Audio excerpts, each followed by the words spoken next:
Amis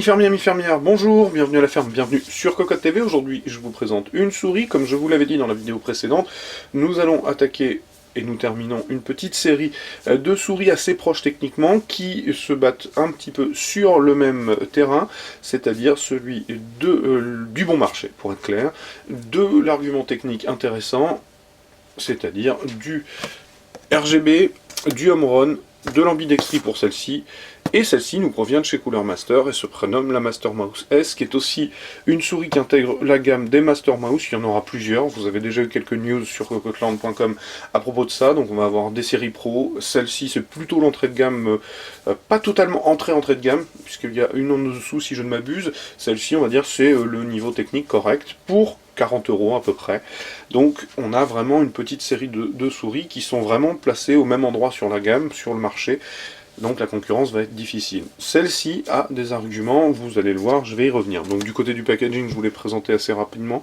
On va retrouver le Master Mouse, la police classique de la série Master. Alors ça fait beaucoup de Master dans une seule phrase. Chez Cooler Master, maintenant on a du Master Pulse, du Master Key, du Master Mousse, on a tout en maître. Pour le coup, c'est la S. Au dos, on va retrouver quelques explications, un petit rabat sur lequel on va avoir quelques indications techniques. Voilà, je pose ça de côté. Passons bundle, qui dit souris pas trop cher, dit bundle léger, donc un simple dépliant.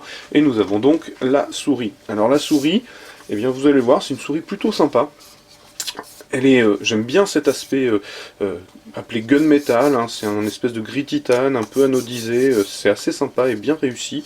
De manière générale, la finition est bonne, pas de difficulté, les ajustements sont globalement précis. Petite critique sur celui-ci qui tente à se resserrer.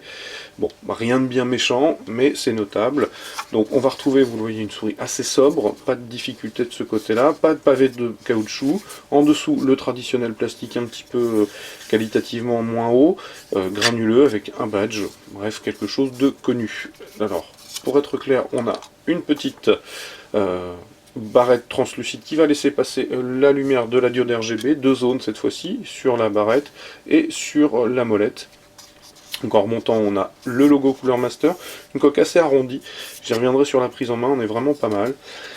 Alors en noir, tout simplement, pas d'illumination à travers le logo. En remontant les clics, partie prenante de la coque, une fine fente qui va accueillir un très fin bouton de DPI qui n'est pas forcément très proéminent, très large. Il marche bien, il est bien placé, pas de difficulté, il ne demande pas extrêmement à remonter le doigt pour aller l'activer, mais il est très fin, c'est notable. On a une molette assez proéminente avec une bande de caoutchouc normale, plexi translucide, dont l'écran sont marqués et le défilement freiné juste comme il faut. Elle est pas mal du tout. Ça reste une molette, même si on est loin de l'alu, enfin des molettes un peu qualitatives que j'apprécie. Ceci étant, le fonctionnement est relativement irréprochable, pas de difficulté. Les clics sont légèrement tuilés. De ce côté-ci, rien de particulier, juste le renflement arrière. De ce côté-là, ambidextrie oblige symétrie, mais deux boutons pour le pouce.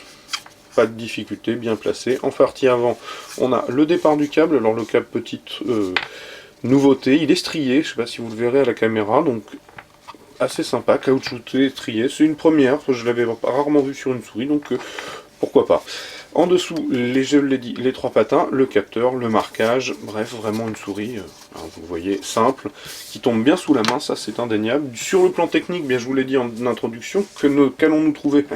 Évidemment un capteur optique, au hasard, un Pixar 3310. Alors ici, il est en version 3330, si je ne m'abuse. Je revérifie exactement pourquoi, tout simplement parce qu'il monte à 7200 dpi, en partant de 400 dpi, il promet 150 IPS, etc. Bon, c'est un 3310, hein, ni plus ni moins, avec une évolution qui lui permet de proposer un petit peu plus de résolution. Le pooling rate est à 1000 Hz, que vous apprendre de plus.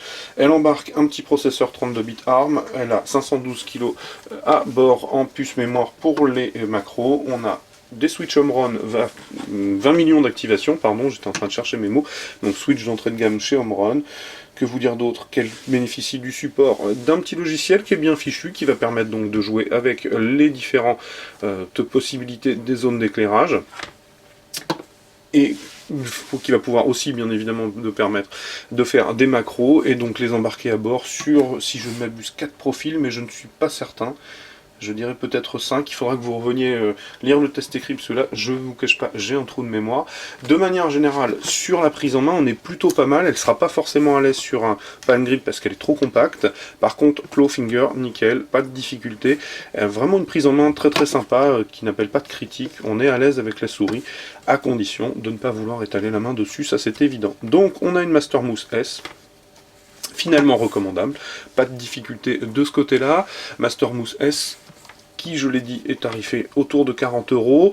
C'est un peu je dirais le prix de base de nos dernières souris arrivées à la ferme, autour de 35-40 €. Celle-ci est peut-être un petit peu plus haut en termes tarifaires, mais on a les puces mémoire et la possibilité d'avoir des macros à bord, ce qui n'était pas forcément le cas, par exemple, de l'ADM que j'ai présenté précédemment. Voilà, donc du coup, la Master Mouse sur Cocotte TV. Comme d'habitude, je vais vous souhaiter une excellente journée. Je vous invite à venir lire le test écrit si vous voulez un petit peu plus de renseignements. Je vais vous dire au revoir et surtout à très très bientôt.